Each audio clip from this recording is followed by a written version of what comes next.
Hello everyone. आज हम इस वीडियो में परख 2024 से जुड़े हुए कुछ सवालों के जवाब देने वाले हैं।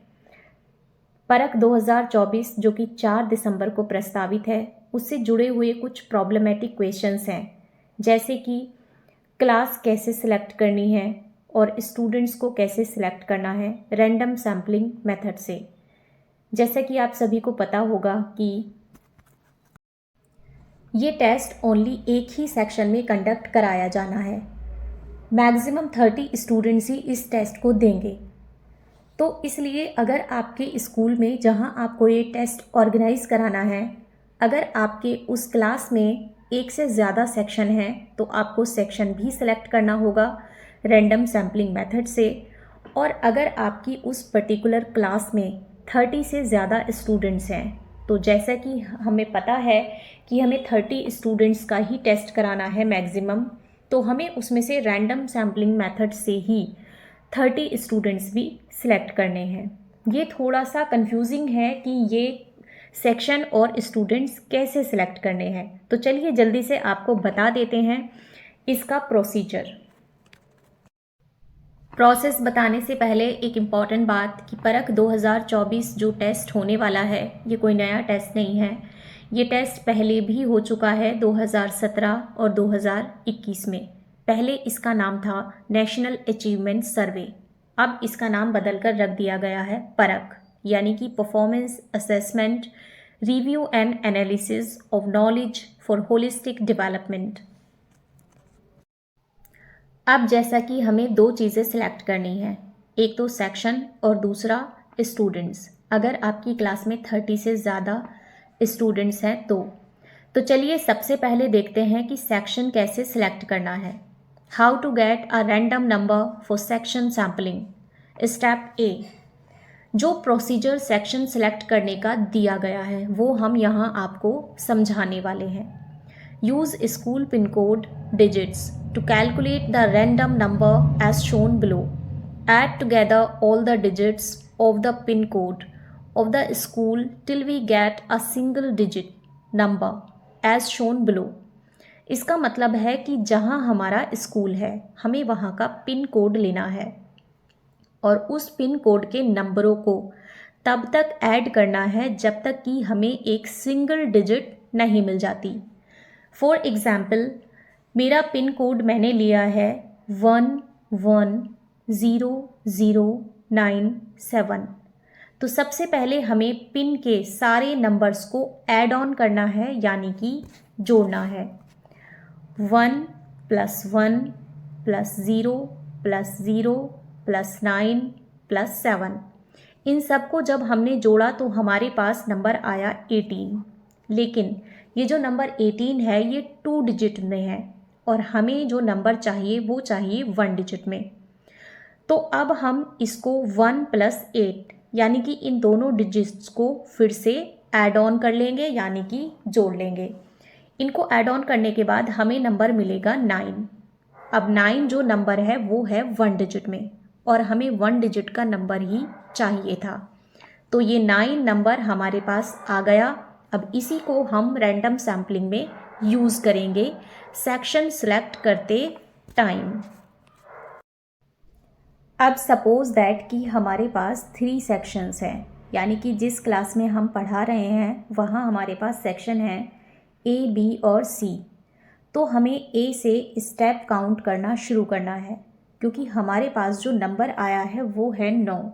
तो हमें 9 स्टेप काउंट करने हैं, यानी कि 9 कदम चलना है। हम चलना शुरू करेंगे A सेक्शन से, स्टेप 1। फिर B से शुरू करेंगे C तक, स्टेप 2। और फिर C से शुरू करेंगे वापस A तक, स्टेप 3। ऐसे ही हम ये प्रोसीजर घुमाते जाएंगे जब तक कि हमारा 9वां कदम नहीं आ जाता। तो स्टेप 4, स्टेप 5, स्टेप 6, 7, 8 एंड 9। तो हमारा 9वां जो स्टेप आया, यानी कि हम जब 9वां कदम चले तो हम पहुंच गए हैं सेक्शन A पर। तो बस यही रैंडम सैम्पलिंग थी कि हमने 9 स्टेप चला और अपना सेक्शन A सिलेक्ट कर लिया। अब हमें जो टेस्ट ऑर्गेनाइज कराना है वो ऑर्गेनाइज कराना है सेक्शन ए में। सेक्शन बी और सेक्शन सी में हमें टेस्ट ऑर्गेनाइज नहीं कराना। अब ये जो हमारा नंबर है 9, ये अभी इम्पॉर्टेंट है, अभी इसका एक जगह यूज़ और होना है, तो इसे हम साइड में रखेंगे और हम बढ़ेंगे आगे की तरफ। अब हम बात करेंगे सेकेंड कंडीशन की। सपोज दैट कि जिस सेक्शन को हमने सिलेक्ट किया है उस सेक्शन में हमारे 30 से ज़्यादा स्टूडेंट्स पढ़ते हैं, तो हमें सैम्पलिंग मेथड से वहाँ से सिलेक्ट करने हैं 30 स्टूडेंट्स जिनका हमें टेस्ट लेना है, क्योंकि हमें मैक्सिमम 30 स्टूडेंट्स का ही टेस्ट लेना है। जैसा कि यहाँ गाइडलाइंस में लिखा गया है, if there are more than 30 students in the sample section in a class then select only 30 students as per the procedure given below. चलिए देखते हैं कि किस प्रोसीजर से हमें 30 स्टूडेंट्स सिलेक्ट करने हैं। Step 1, list all the students of the sampled section class as per the school register in sheet. आपको एक शीट लेनी है और उस पे जितने भी क्लास में एनरोल्ड स्टूडेंट हैं लिस्ट डाउन करना है। Step 2, calculate the sampling interval SI by using the formula given below or follow the table of SI। अब हमें सेकेंड स्टेप में क्या करना है, सैम्पलिंग इंटरवल कैसे निकालना है, फॉर्मूला यूज़ करके। SI is equal to total number of students enrolled in sample section class in the school divided by 30। यानी कि हमें SI निकालना है हमारे जिस सेक्शन में हमें टेस्ट ऑर्गेनाइज करना है उस सेक्शन के टोटल नंबर को 30 से डिवाइड करके। यानी कि जिस सेक्शन में हम टेस्ट ले रहे हैं उसमें जितने भी स्टूडेंट्स पढ़ते हैं उनके नंबर को हमें डिवाइड करना है 30 से। एग्जाम्पल देखते हैं। Suppose the total enrolled in the sample section class in the school is 58। Then अगर जिस क्लास में आप टेस्ट ऑर्गेनाइज करा रहे हैं उसमें टोटल बच्चों की संख्या है 58, तब हमें क्या करना है, SI is equal to 58 divided by 30।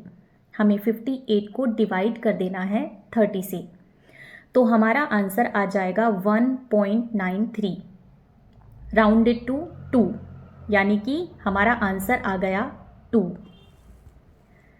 एक और एग्जाम्पल देख लेते हैं। Suppose the total enrolled in the sample section class in the school is 44। Then जिस क्लास में आपको टेस्ट ऑर्गेनाइज कराना है अगर उस क्लास में टोटल स्टूडेंट्स 44 हैं तो हमें 44 डिवाइडेड बाय 30 करना है, यानी कि 44 को 30 से डिवाइड करना है, तो हमारा आंसर आ जाएगा 1.46 राउंडेड टू 1, यानी कि हमारा आंसर आ जाएगा 1।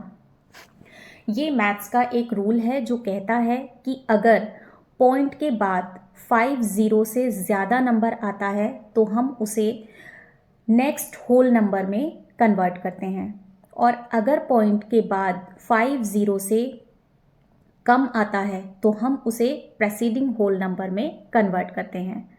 जैसा कि यहाँ लिखा भी गया है, if the value after decimal is more than or equal to 0.50 then it would be rounded to next whole number, and if the value after decimal is less than 0.50 then it will be rounded to the preceding whole number। तो पहली condition में हमारा answer आया था 2 and second condition में हमारा answer आया है 1। चलिए अब चलते हैं उस पिन कोड की तरफ। उस पिन कोड को जब हमने ऐड ऑन किया था तो हमारा 1 डिजिट का नंबर आया था 9। अब हमें स्टूडेंट्स को जब आईडी देनी है तो हमें आईडी देनी शुरू करनी है 9 रोल नंबर से। हमें आईडी 1 से नहीं देनी, 9 से देनी है, क्योंकि हमारे पिन कोड का जो जोड़ आया था वो 9 आया था। अब देखते हैं हम कि हमारा SI क्या आया था। जो आपने क्लास की स्ट्रेंथ को 30 से डिवाइड किया है उस डिवाइडेशन को करने के बाद आपका आंसर या तो 1 आया है या 2 आया है या 3 आया है, डजेंट मैटर, कोई भी आंसर आया हो, आपके पिन कोड का जोड़ अगर 9 है तो आपको आईडी 9 से ही देनी शुरू करनी है। अब देखते हैं इन तीनों सिचुएशन को। हमने फर्स्ट जो आईडी दी है यानी कि आईडी नंबर 1 जो दिया है वो दिया है हमने रोल नंबर 9 को। अब हम देखते हैं पहली कंडीशन, अगर आपका आंसर आया है 1 तो हमें आईडी देनी है 9 के बाद 10 को, फिर 11 को, फिर 12 को, फिर 13 को, फिर 14 को। लेकिन अगर आपका आंसर आया है 2 तो हमें 9 को आईडी देने के बाद 10 को छोड़ के 11 को आईडी देनी है, 12 को छोड़ के 13 को आईडी देनी है, 14 को छोड़ के 15 को आईडी देनी है। नेक्स्ट कंडीशन देख लेते हैं कि अगर आपका डिवाइडेशन वाला आंसर आया है 3 तो हमने 9 को पहली आईडी दी है, उसके बाद 10 को छोड़ेंगे, 11 को छोड़ेंगे और आईडी देंगे दूसरी 12 को, 13 को छोड़ेंगे, 14 को छोड़ेंगे और तीसरी आईडी देंगे 15 को, यानी कि 1 2 3। तो इन तीनों कंडीशन में अगर आपका जो SI 1 है तो आपको लगातार आईडी देते चले जाना है। अगर आपका SI 2 है तो आपको एक बच्चा छोड़कर आईडी देते चले जाना है। अगर आपका SI 3 है तो आपको दो बच्चे छोड़कर आईडी देते चले जाना है। अब एक और कंडीशन आपके सामने ये आ सकती है कि अगर आपने 9 नंबर से आईडी देनी शुरू की है और आपका जो डिफरेंस था टोटल स्ट्रेंथ वाला वो 3 था, तो आप दो बच्चे छोड़कर आईडी देंगे, यानी कि 10 11 छोड़कर 12 को देंगे, 13 14 छोड़कर 15 को देंगे। उस कंडीशन में अगर यहाँ जब आप लास्ट में आएंगे और आपके टोटल बच्चे 30 नहीं होते हैं तो आपको क्या करना है, क्योंकि यहाँ क्लास के बच्चे आगे हैं ही नहीं, तब आपको 34 रोल नंबर के बाद आपको यहाँ आ जाना है रोल नंबर 1 पर। फिर आपको यहाँ से आईडी देनी शुरू करनी है। सपोज दैट आपने लास्ट आईडी 34 को दे दी और आपका डिफरेंस चल रहा है 3, तो आप 1 2 को छोड़कर 3 को अलॉट कर देंगे, यानी कि आपको फिर ये वाले बच्चे लेने हैं जो आपने पहले छोड़ दिए हैं।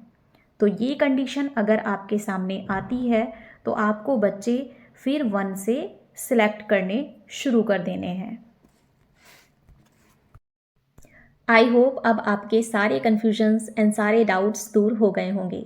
फिर भी अगर आपको कहीं कोई प्रॉब्लम आती है या कोई कन्फ्यूजन होता है तो आप हमें कमेंट सेक्शन में पूछ सकते हैं या फिर आप हमें व्हाट्सएप कर सकते हैं। Thank you.